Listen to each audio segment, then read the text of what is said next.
World-famous real estate mogul and serial entrepreneur Donald Trump reckons, as long as you're going to be thinking anyway, think big. On It's My Biz, our small business owners prove they're not afraid of dreaming big. Join us and vote small business. Meet legends in the making right here on the all-new season of It's My Biz.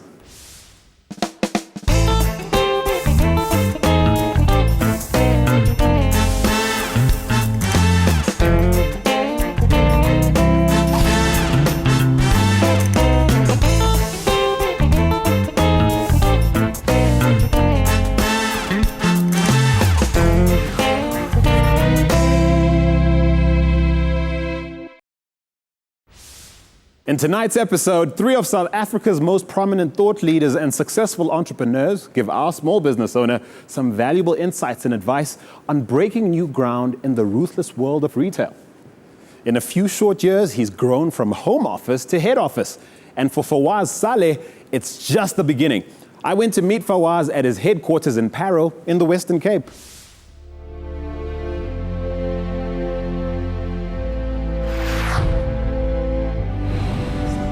I started out in a shoe store and I just felt that there was no growth over there, and then I moved on. I moved to a company called Canon. And what happened was a guy by the name of Brett Ludlam was sent from the UK to come and do a cleanup. Then he took out yellow pages and he threw it on my desk. And he told me he wants 3 appointments tomorrow.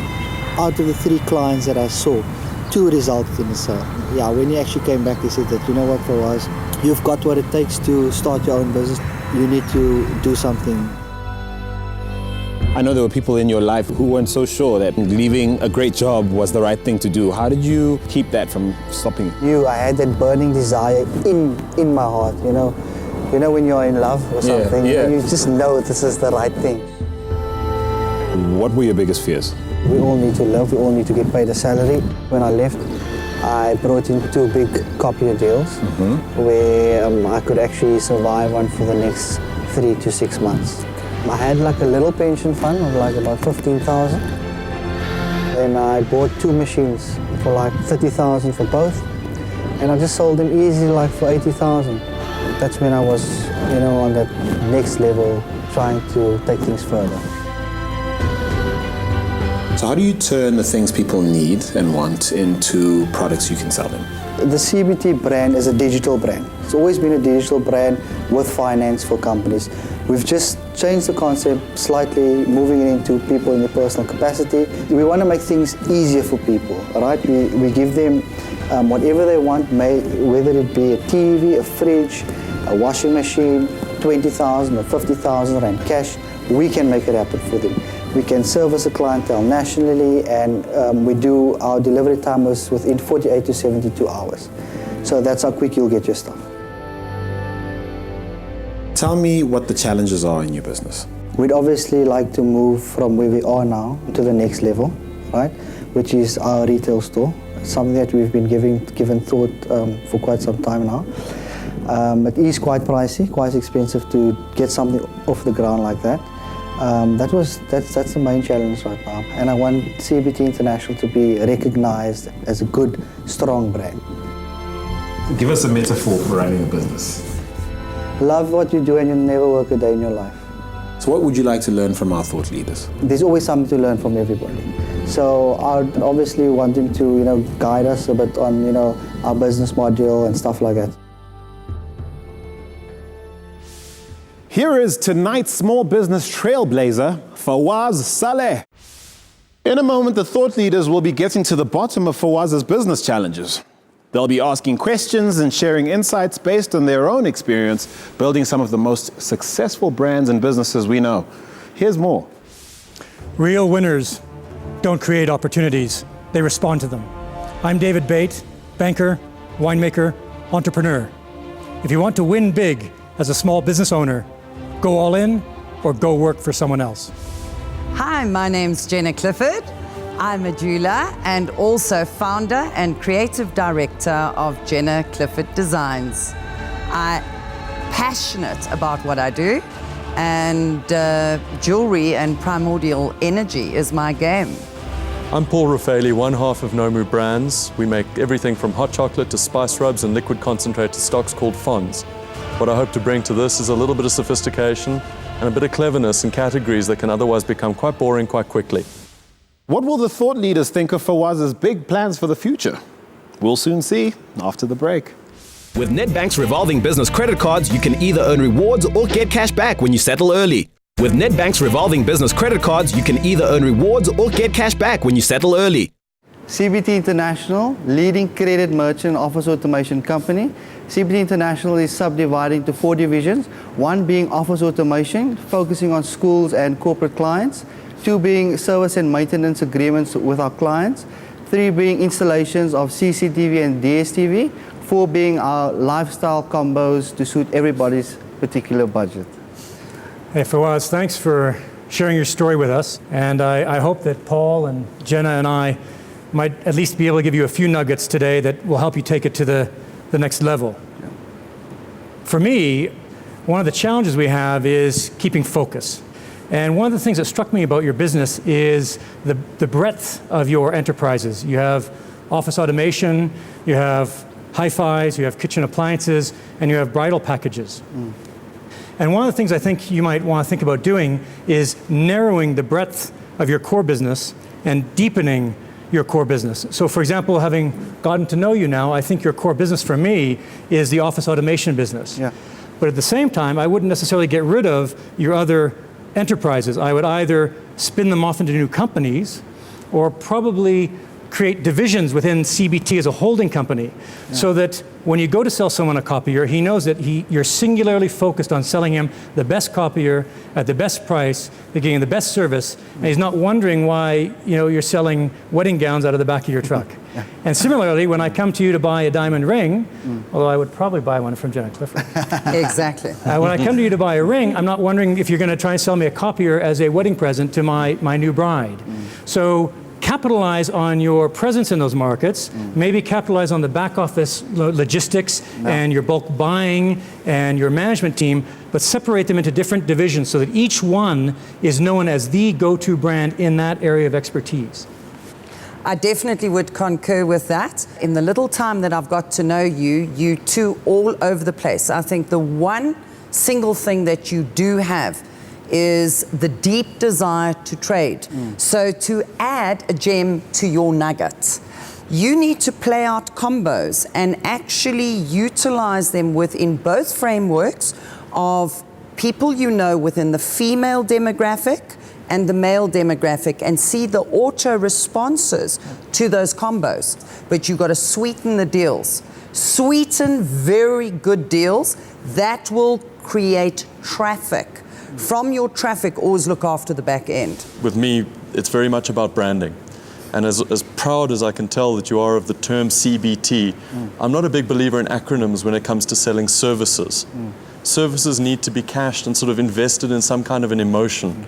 But the idea of CBT is kind of misleading. It's almost a bit distracting.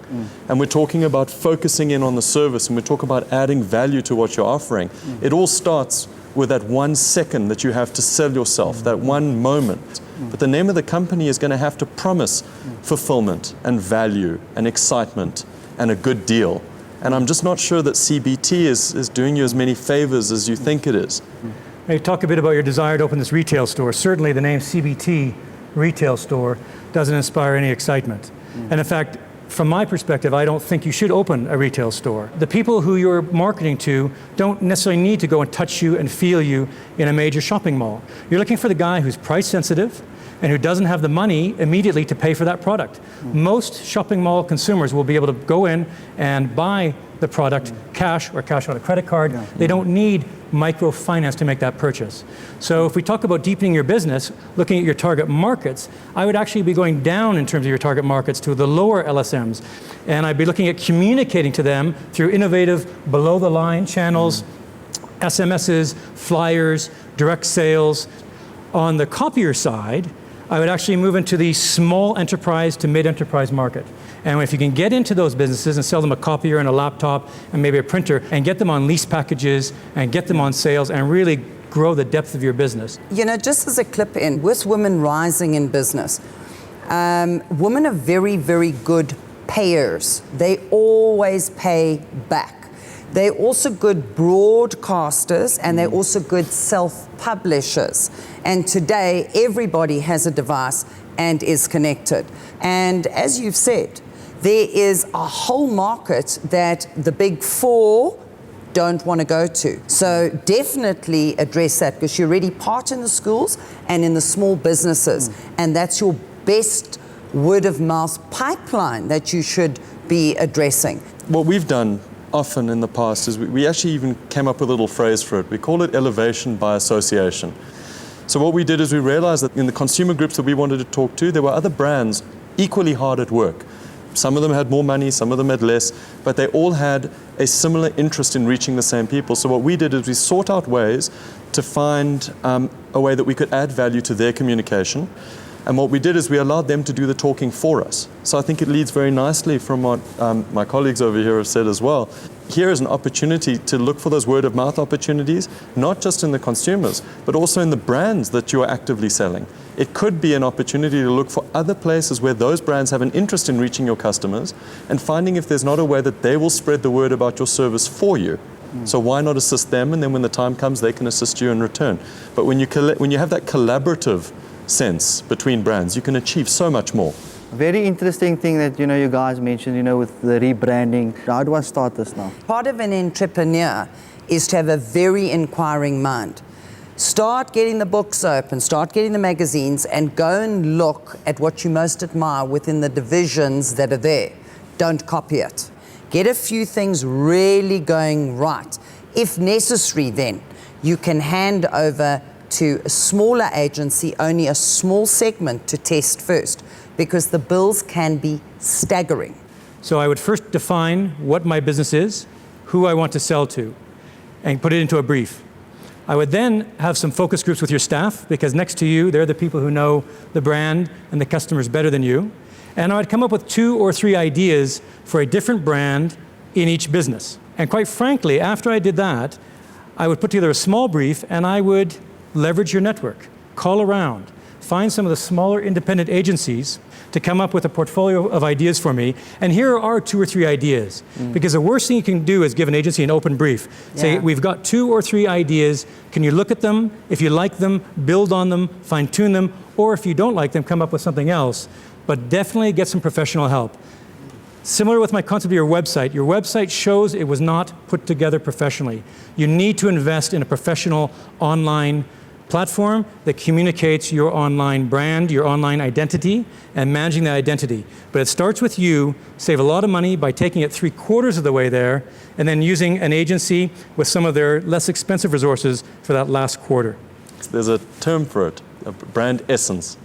Usually a brand essence, I think in broad terms, is where you, as David says, you sit down for yourself and you should be able to, in one sentence, or even just a string of words, identify what your business stands for. And brand marketing is warfare. It's best to consider it that way. And soldiers need flags. They need to be able to see where they're going on the battlefield. So that one sentence will become your flag. What do you stand for behind your business? And therefore, what will the business stand for? Once you've got that sentence, suddenly everything starts clicking into place. Suddenly a color seems more relevant, or a design style seems more relevant. But it all starts with that one sentence. One of the things I think is key to your growth is leveraging your economies of scale. The other thing I think you should look at is getting out of the lending game. You either have to decide if you're going to be a vendor or a standalone lender.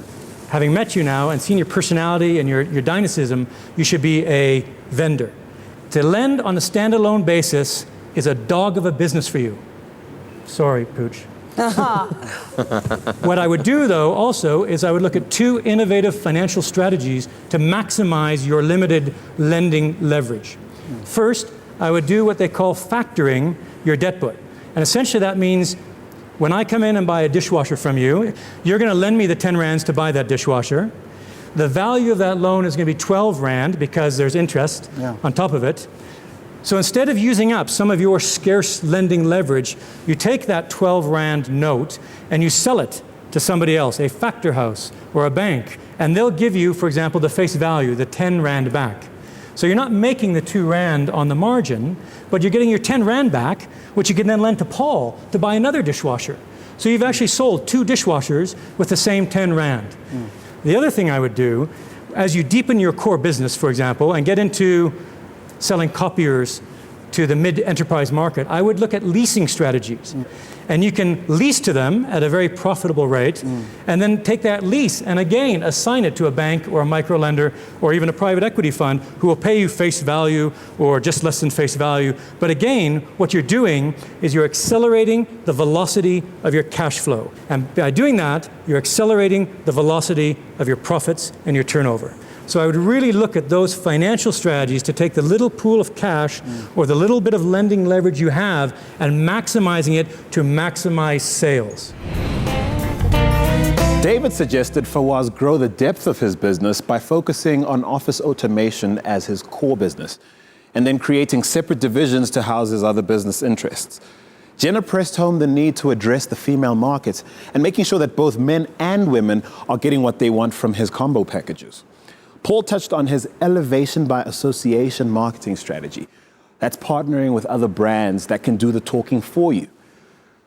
We'll get Fawaz's response when we come back, as well as the top tips from our thought leaders. With Nedbank's revolving business credit cards, you can either earn rewards or get cash back when you settle early. With Nedbank's revolving business credit cards, you can either earn rewards or get cash back when you settle early. Read about this business in the Business Report this Friday. Fawaz, lots of valuable advice, lots to think about. Now, David suggested focusing on office automation as your core business and then creating different divisions or silos within CBT. Well, I think it's an excellent point to start off with. It's definitely something that we're doing, but I feel that we can focus more on, refining things and, doing a bit better in that area. Paul's elevation by association is a great cost-effective marketing strategy, collaborating with other brands, offering them value, and then getting them to do the talking for you. We have done it in the past, but I feel that we can, relook at everything again and just do a bit more of, what we've done. Okay, well, Jenna made the important point about the spending power of women, and of course, creating packages that speak to both men and women, and making sure everyone gets what they want. I've never thought about it before in that light, but I feel that there should be something for everybody, and by me obviously servicing a wider clientele will obviously benefit the business. Fawaz, well, let's leave you with some final thoughts and top tips from tonight's thought leaders. I'd like to leave you with 4 key points to think about as you look at moving your business beyond its current form. First, focus. Concentrate on your core business